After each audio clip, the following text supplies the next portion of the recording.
Oi, pessoal, aqui é a Nana, sejam bem-vindos ao Na Hora e Duas Vezes.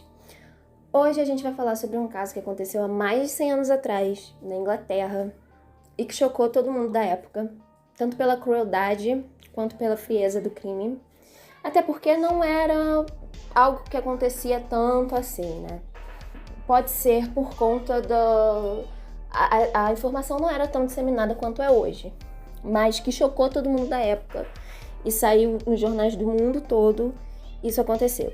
Mas antes de começar esse vídeo, eu quero pedir pra vocês um negócio que eu peço sempre. Por favor, se inscreve no canal, deixa seu like e ativa o sininho pra receber notificações sempre que sair um caso novo. Isso vai me ajudar muito, muito, então tô contando com vocês. E também, se vocês quiserem ver algum caso em específico, é só deixar aqui nos comentários que eu vou atender o pedido de vocês. Então, vamos lá! Hoje eu vou falar sobre o Dr. Hawley Harvey Crippen, mas eu vou chamar ele de Dr. Crippen ou Crippen, porque é bem mais fácil. Ele nasceu em Coldwater, no Michigan, e se formou em medicina homeopática em Cleveland em 1884. E ele teve uma primeira esposa, né? O nome dela era Charlotte, ou Charlotte, eu vou falar assim, mas abrasileirado, sendo que ela morreu de derrame em 1892, e ele ficou sozinho com o filho dele. Então ele decidiu deixar a criança, que tinha, assim, 2 anos só, na época, com os pais dele e viver a vida dele como um cara solteiro. Aí ele foi para Nova York, exercer medicina homeopática, né, ele tinha se formado nisso, e lá ele conheceu a Cora, e ele se casou com ela 8 meses depois da esposa dele ter falecido. Essa segunda esposa dele se chamava Cora Turner, e na época ela tinha 18 anos de idade, então pra época ela não era tão nova, né, era uma idade comum de se casar. Ela se apresentava com o nome artístico de Bella Elmore, mas ela nasceu Kunigunde Makamotsky, porque ela era filha de imigrantes. Em 1897, o Crippen e a Cora se mudam para a Inglaterra, e por causa do trabalho dele, ele vai lá trabalhar como distribuidor de medicamentos patenteados, porém ele foi demitido em 1899 por passar muito tempo gerenciando a carreira dela. A Cora, ela era do meio artístico, então logo que ela chegou na Inglaterra, em Londres, ela fez amigos do meio e se entrosou nos grupos de teatro da capital. Sendo assim, ela conseguiu pequenos trabalhos como atriz, nos teatros e tudo mais. Ela também se tornou tesoureira do Grêmio, conhecido como Music Hall Ladies, que era uma organização formada para apoiar artistas do sexo feminino, que naquela época era bem necessário, né? Já o Crippen, ele se tornou gerente de uma instituição para surdos, e lá ele contratou a Ethel Leneve, que era uma jovem datilógrafa. Em 1905, os dois já estavam tendo um caso, um affair. Depois de morar em vários endereços em Londres, o Crippen e a Cora, eles finalmente decidem se mudar para Hilldrop Crescent, em Londres. Lá eles receberam inquilinos e com isso eles conseguiram aumentar a renda familiar deles. Nessa época, a Cora, ela teve um caso com um dos inquilinos, e o Crippen, por conta disso, decidiu que realmente a Ethel Leneve seria a amante dele. E eles começaram, o affair deles começou a ficar mais significativo. O Crippen e a Cora, eles brigavam muito nessa época, então era da harmonia pra pancadaria muito rápido. E diz as fontes que ele era um cara mais passivo, ele cuidava da casa e tudo mais, e a Cora era um pouco mais expansiva, um pouco mais incisiva, e ela tinha toda essa ambição pelo luxo e pelo glamour dos teatros. Eles conseguiram passar um tempo vivendo em harmonia, ou pelo menos parecia, né? Aparentava que eles viviam em harmonia. Porém, assim, com as vidas relativamente separadas. Ela ficava no teatro e tinha os casos dela, e ele ficava no trabalho dele e tinha o affair dele com a Ethel. E depois que eles mudaram para essa casa em Hilldrop Crescent, ficou mais fácil deles se manterem afastados, porque era uma casa grande e lá eles podiam dormir em camas separadas ou até mesmo em quartos separados. Enquanto a Cora ela possuía vários amantes, o Crippen ele só tinha a Ethel. O que acabou ficando... Eles acabaram formando um laço mais forte do que a Cora com os amantes dela. Assim que a Ethel ela completou 27 anos, ela havia decidido que ela não queria mais ser só a amante dele. E, coincidentemente, olha só que coincidência, nessa mesma época, depois de uma festa na casa deles, no dia 31 de janeiro de 1910, a Cora simplesmente desaparece. Puf, sumiu. Sumiu totalmente. Ninguém sabia onde ela estava. Ninguém, entre aspas, né? O Crippen dizia saber onde ela estava. Dizia pros amigos dela, que né, super estranharam esse sumiço, que ela tinha retornado para os Estados Unidos porque ela tinha um parente doente lá. E ela foi visitar esse parente. O que era muito estranho, porque ela ia avisar pros amigos dela. E não demorou muito para que a amante do Crippen, a Ethel, fosse morar em Hilltop Crescent. Olha só. E pior do que isso, ela começou a andar com as roupas e as joias da Cora por aí, usando as roupas dela. O Crippen e a Ethel, eles passaram a andar como um casal. E ele apresentava ela para os amigos da Cora, passou a apresentar ela para os amigos da Cora. Inclusive, olha que abuso. Inclusive, ele chegou a levar a Ethel para um baile da Music Hall Ladies, de onde a Cora participava, né? Isso aconteceu só 3 semanas depois da suposta viagem da Cora. Quando o pessoal começou a questionar, tipo, pô, qual é? Você é casado, né? Você tá com essa menina, ela tá usando as roupas da Cora, mas você é casado? O que aconteceu? O que rolou? Conta aí. Isso aqui tá meio estranho. E ele mudou o discurso dele por conta disso.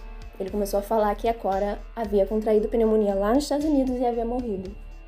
E essa história, ao invés de acalmar os amigos dela, acabou deixando eles mais desconfiados ainda.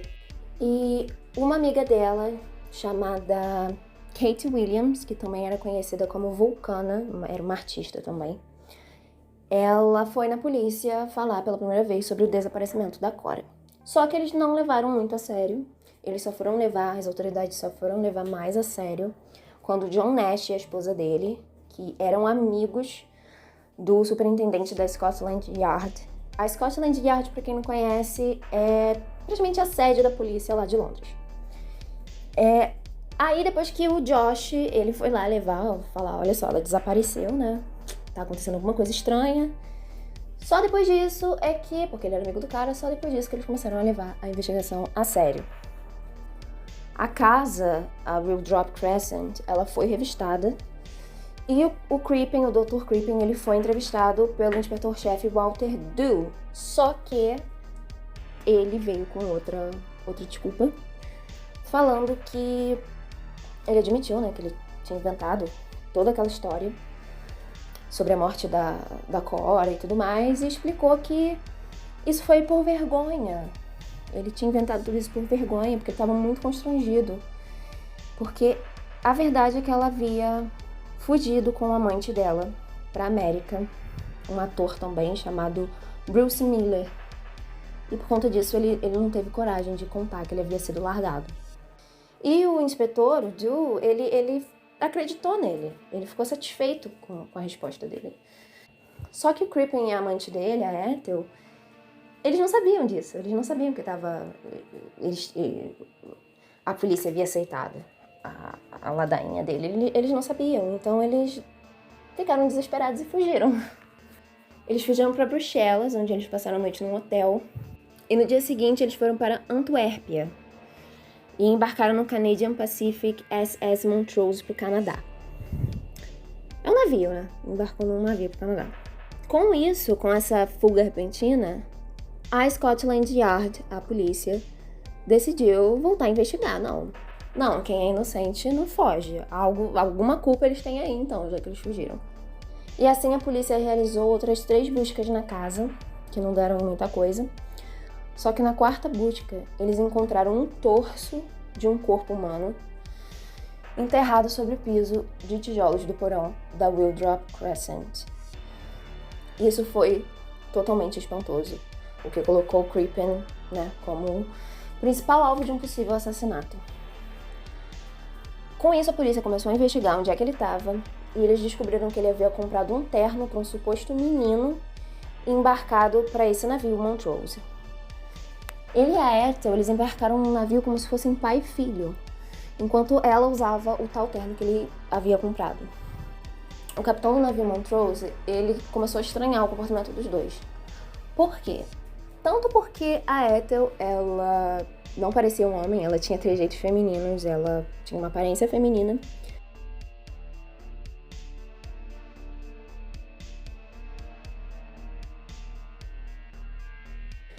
Tanto porque o Crippen estava tratando o suposto filho dele de uma maneira muito romântica. E isso fez com que o capitão suspeitasse que eles fossem o tal casal foragido. Ele decidiu chamar as autoridades, que logo alcançou o navio um dia antes dele chegar no destino, e prendeu o Crippen e a Ethel. O analista científico que estava investigando o caso, ele encontrou uma substância chamada escopolamina. Não sei se era uma substância ou se era o nome específico do remédio. E ele encontrou esse calmante no torso. Só que assim, esse calmante, usado em porções pequenas, em quantidades mínimas, ele era um sedativo. Só que com a quantidade, gente, que foi encontrada no torso, era o suficiente para matar um elefante. Ou seja lá de quem fosse esse torso, de quem devia ser esse torso, né? Mas seja lá de quem fosse esse torso, essa tinha sido a causa da morte, né? Ele tinha praticamente envenenado alguém. Supostamente envenenado alguém. Logo, o cadáver foi identificado como sendo da Cora por conta de um pedaço de pele no abdômen, que ela havia feito uma cirurgia no abdômen e logo, né, eles logo conectaram isso e identificaram que era ela. E a cabeça, os membros e o esqueleto nunca foram recuperados, eles só acharam o torso mesmo. É possível que as outras partes do corpo, as partes não encontradas, foram incineradas. Por quê? Porque os vizinhos viram, né, perto da época que ela havia sumido, eles viram fumaça partindo da residência deles. Então eles acreditaram que o Crippen fez uma fogueira para queimar os restos mortais da mulher dele. Ele foi julgado num processo que durou 4 dias e durante todo o processo ele não demonstrou nenhum remorso pela esposa que ele mesmo assassinou e esquartejou. Ele só tinha preocupação com a reputação da amante dele. O júri considerou o Crippen culpado de assassinato depois de apenas 27 minutos de deliberação.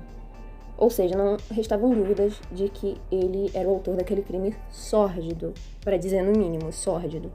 A amante dele foi acusada de ser cúmplice, porém não podiam provar que ela sabia do assassinato. Ela foi absolvida, não rolou nada pra ela, não tinha provas contra ela de que ela sabia. E o Crippen afirmava que ela não tinha nada a ver com isso, ela não sabia de nada. O Crippen, ele foi sentenciado à morte, né?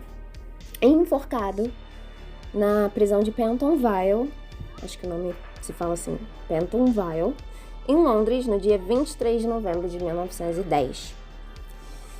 Depois disso, a Leneve, ela viajou para os Estados Unidos e em seguida ela foi para o Canadá, procurando trabalho como datilógrafa, e lá ela refez a vida dela, ela se casou. O marido dela nunca descobriu que ela tinha sido cúmplice de um assassinato, ou não, né, sendo cúmplice de um assassino sem saber, ele nunca soube que era ela.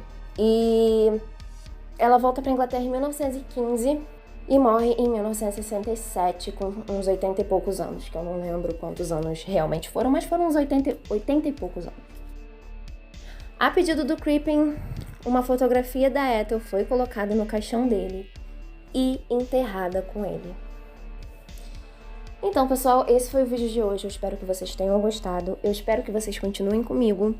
E na próxima semana tem mais. Um beijão e tchau!